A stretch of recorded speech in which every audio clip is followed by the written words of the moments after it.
Lebanon's caretaker prime minister criticizes Israel's expansion of its attacks on Lebanon.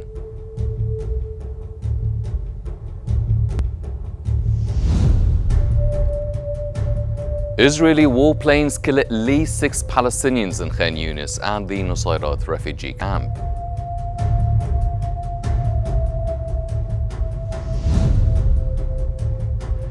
And a UN Special Rapporteur calls on the United Nations to classify the Palestinian crisis as genocide. Why insist in calling it genocide?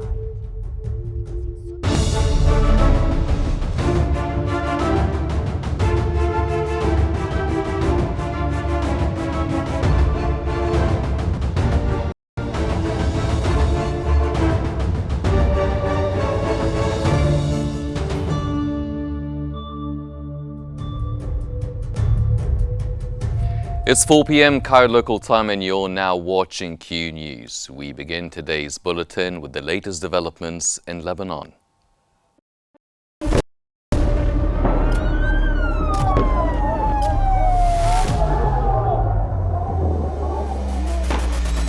كل المستهدفين هن مدنيين. وضع شيء مرعب، شيء بخوف.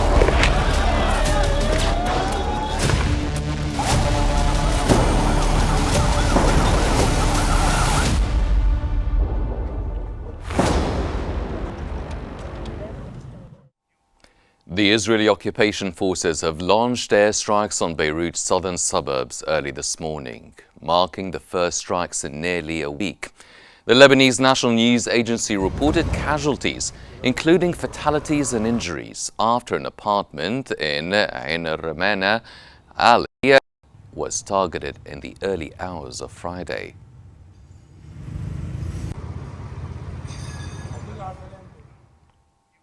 Lebanon's caretaker Prime Minister Najib Mikati has criticized Israel's expansion of its attacks on Lebanon.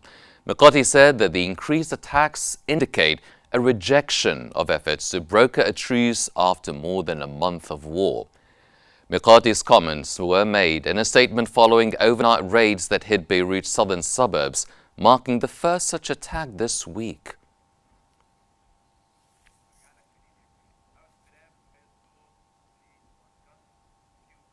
Lebanon's caretaker Prime Minister Najib Mikati has condemned Israel's escalating attacks, accusing that they threaten peace efforts. Lebanon's caretaker Prime Minister Mikati has condemned Israel's intensifying attacks on Lebanon, accusing them of undermining ongoing efforts to broker a truce after more than a month of conflict. This escalation, marked by heavy bombardment in the eastern city of Baalbek, has left local residents with limited options for refuge, promoting many to seek shelter at the ancient Roman temple, an internationally protected archaeological site they hoped would provide some security. However, Baalbek Hermel's provincial governor Bashir Khidr warned that even this iconic site was no longer safe. The Israeli occupation military has posted a map on social media outlining targets across Baalbek and surrounding villages, indicating plans to widen the bombing campaign. This announcement triggered a mass exodus from the area, with tens of thousands of residents fleeing in anticipation of further strikes.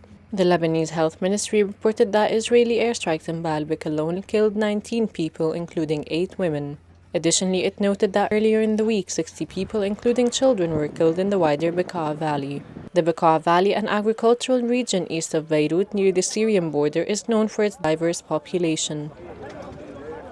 In recent weeks, Israel has significantly escalated its operations in Lebanon, with ground forces crossing the southern border, airstrikes reaching as far north as Baalbek and central Beirut, and notably the assassination of Hezbollah leader Hassan Nasrallah in September. These developments mark an unprecedented expansion of Israeli aggressions, raising fears of a broader regional conflict and complicating international mediation efforts aimed at de-escalation.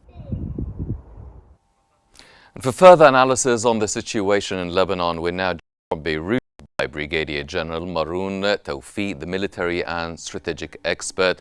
General Tawfiq, welcome to Q News. Now, what are the main reasons that have prompted Israel to expand its attacks on Lebanon, although there are talks of a ceasefire?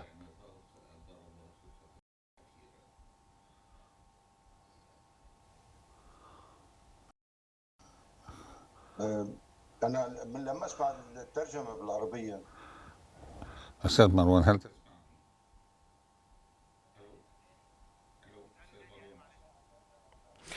General Tawfiq, now there is a lot of talk about a ceasefire, and what are the main reasons that have prompted Israel to expand its attacks there on Lebanon?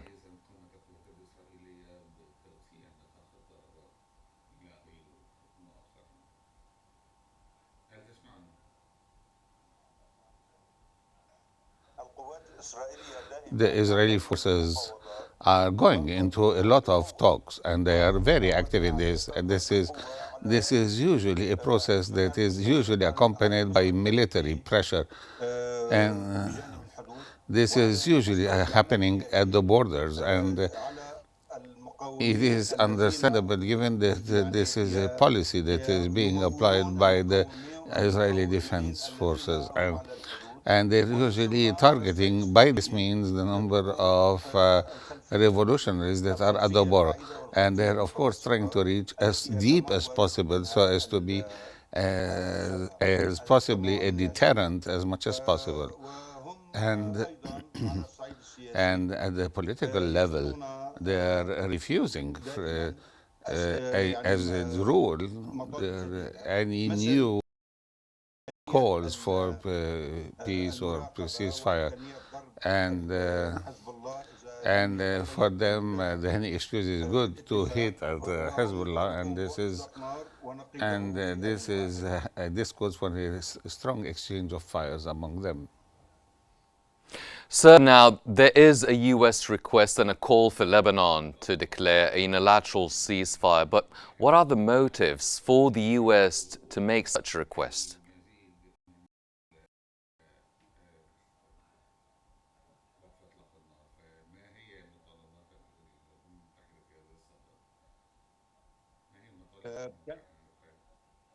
نعم فهمت السؤال كان هناك درافت Indeed, يعني there was a draft. مسودة Indeed, there was a draft.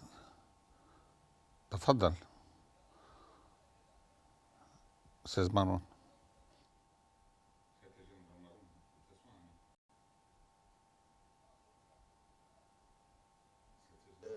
موجودة في القرار 1701 The resolution 1701 is calling upon Hezbollah to withdraw to the line behind the Litani River, and as such, they are trying to maintain a distance between Hezbollah and to make its fires out of reach, and this is, of course, this is causing further retaliatory attacks on the buffer zone, أن يكون and يعني مساحة and there is some space within Lebanon, at least, whereby that would be called some sort of the demilitarized zone.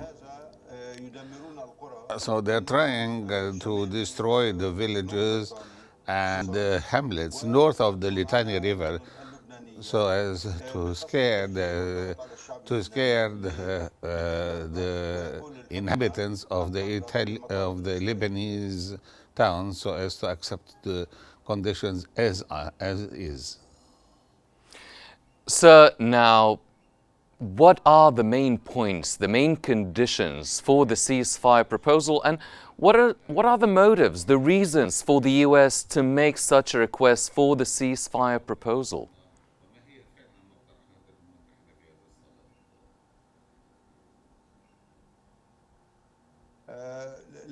لم يصل المشروع القرار إلى المتحدة The resolution of the UN resolution has not reached its conclusion yet.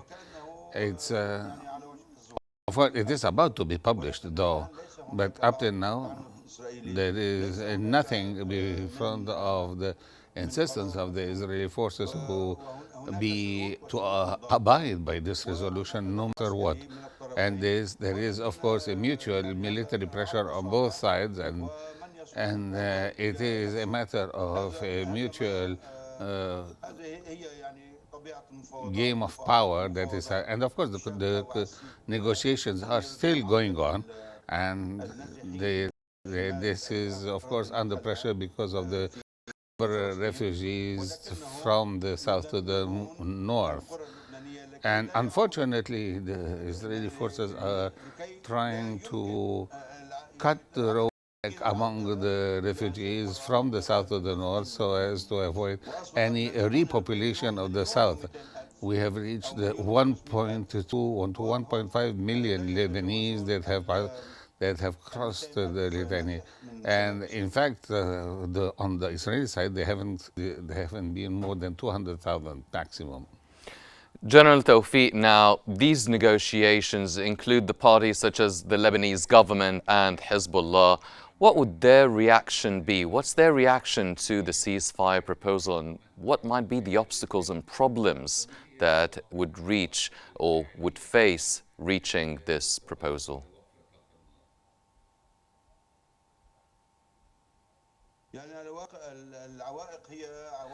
The main obstacle is the Israeli forces. There is nothing on the Lebanese side that is representing any obstacle whatsoever. On whatever, in fact, the Israeli side is mentioned specifically in the resolution number 1701, but unfortunately they are refuting such the resolution, and therefore there is an important call from the Israelis that it is imperative that the Lebanese should abide by their side of the resolution without the opposite being true.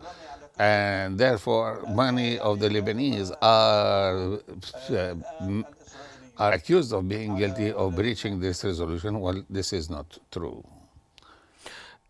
Sir, if the U.S. is actually calling for the ceasefire proposal in Lebanon, does that mean that they can exert some sort of influence on the Israeli side if they are the main obstacle for reaching a ceasefire deal? The U.S. cannot be a party in the negotiation if we are talking about being unbiased. They must be biased. Even in the most simple of the resolutions, the NATO, for instance, is involved in the UN resolution, and as such, before even short of the U.S. elections, no one of the two candidates, whether Republican or Democrat, is willing to press enough or to put enough pressure on the Israeli side so as to abide by the rules of the ceasefire. On the same line, the resolution number 1701 should be applied in full and a la letra as being said, and there is no practical development that's happening on the ground except that there is more retaliatory actions and attacks on Lebanese soil. And if we're really calling for dispute resolution, I believe that there is no whatever right that can give one party the right to attack the other without the other being retaliatory or trying to defend itself. Brigadier General Maroon Tawfiq, the military and strategic expert, thank you very much, sir, for your insights. And moving on, the U.S. Secretary of State Antony Blinken has stated that progress has been made in understanding the requirements for effectively implementing UN Security Council Resolution 1701. During a press conference following his meeting with the Minister of Foreign Affairs, Cho Tayola, Blinken emphasized that the U.S. made good progress regarding understanding those requirements, but said there is still work to be done. He noted that these efforts are essential for achieving a diplomatic resolution, including through a ceasefire. What would be required under 1701 to get its effective implementation? The withdrawal. Lebanese civilians in Beirut have condemned Israel's recent airstrikes, calling them an attempt to pressure ceasefire negotiations and fearing they may hinder recent progress. Early Friday morning, Israel carried out a series of powerful airstrikes on Beirut's southern suburbs after ordering residents to evacuate, marking the first such strikes in days on the densely populated area.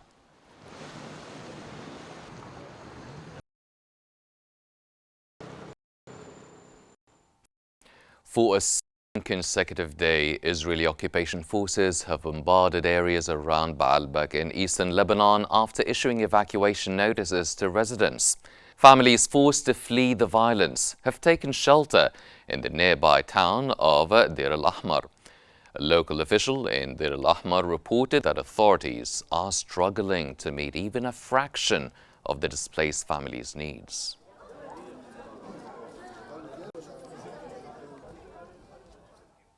Thick smoke blanketed Beirut's southern suburbs today, hours after Israeli airstrikes targeted the area. The conflict in Lebanon has sharply escalated over the past 5 weeks, with the Lebanese Health Ministry reporting that most of the 2,800 deaths recorded over the past year have occurred during this period.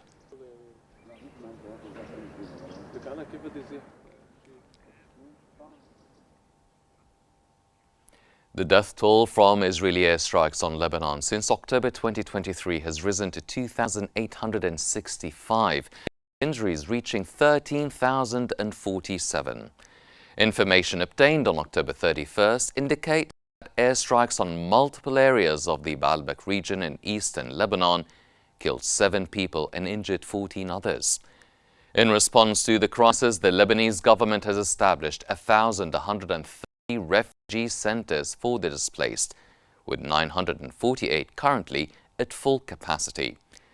As for now, there are 189,174 displaced individuals residing in official refugee centers.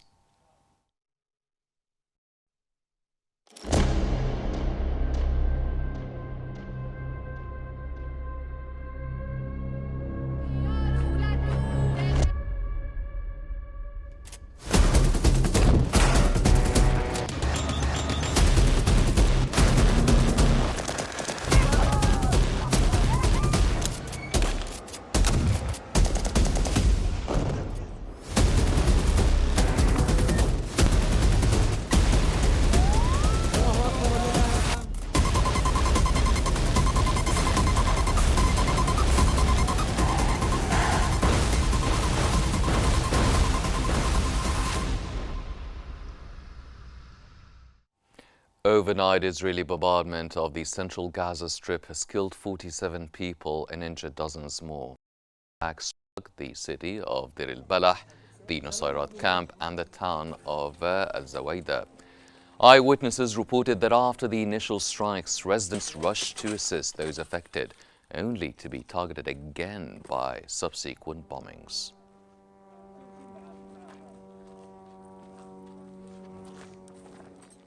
At least 6 Palestinians have been killed this morning as Israeli warplanes and artillery targeted multiple residential areas in Qnews and the Nusayrat refugee camp.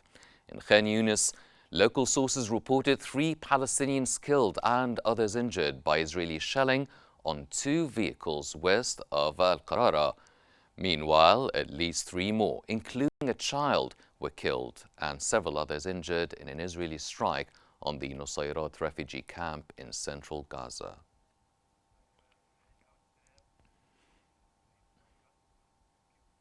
Smoke is rising above northern Gaza more than a year into the ongoing war.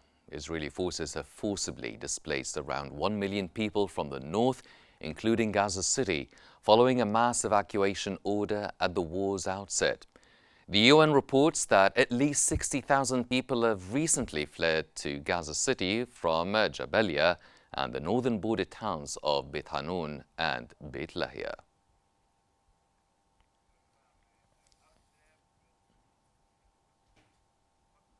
Philippe Lazzarini, chief of the UN Palestinian Refugee Agency, has reported that Israeli bulldozers damaged the UNRWA office in the Nur Shams camp in the West Bank.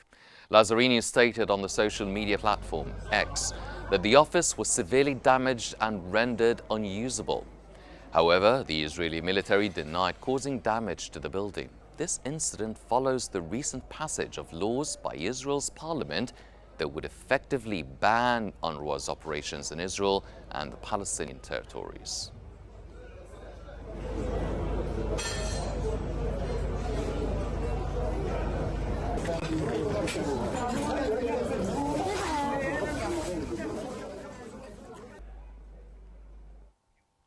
The UN Special Rapporteur on the occupied Palestinian territories, Francesca Albanese, has called on the United Nations to classify the Palestinian crisis as genocide. Albanese also proposed suspending Israel's UN credentials, condemning its 57-year occupation and non-compliance with international resolutions. She argued that labeling the situation as war crimes fails to reflect the severity of the harm inflicted. Intent. Why don't you go with war crimes and crimes against humanity? Because it's genocide.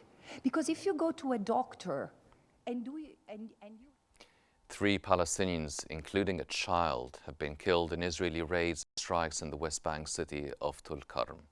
The official Palestinian news agency Wafa reported that a large number of Israeli vehicles and heavy bulldozers stormed the city and advanced towards the Nur al-Shams camp.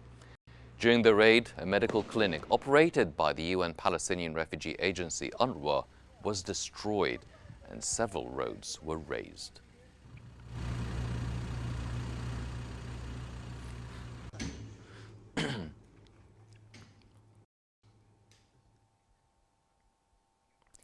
The death toll from the Israeli onslaught since October 7th of 2023 has reached 43,259 reported fatalities, with an additional 101,827 individuals injured. Over the last 24 hours, Israeli forces have carried out 3 massacres against families in the Gaza Strip, resulting in the deaths of at least 55 Palestinians and injuries to 186 others, according to medical reports.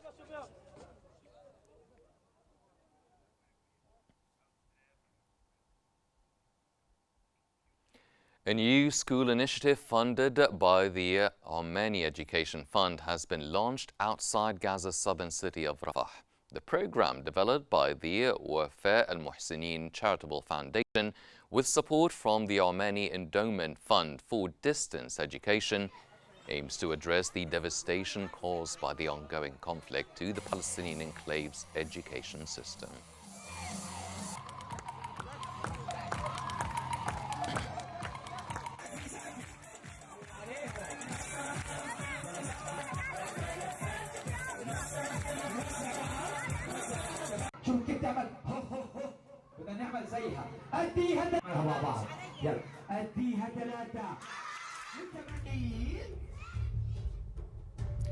These are all the news we have for now, and here's a reminder of today's main stories.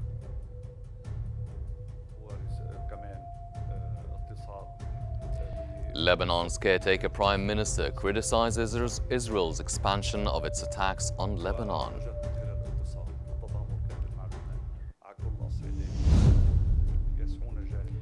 Israeli warplanes kill at least 6 Palestinians and the Nusayrat refugee camp. it's because history.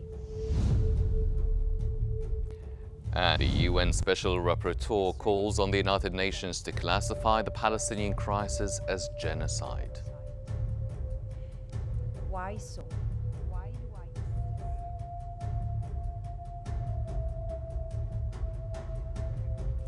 This concludes our news bulletin for this hour, but please don't forget to follow Qnews on YouTube, Facebook, X, Instagram and TikTok at QNewsAG to stay informed. And for real-time updates, connect with us on the UMS digital platform Watch It. I'm Henny Saif. Thank you for joining us.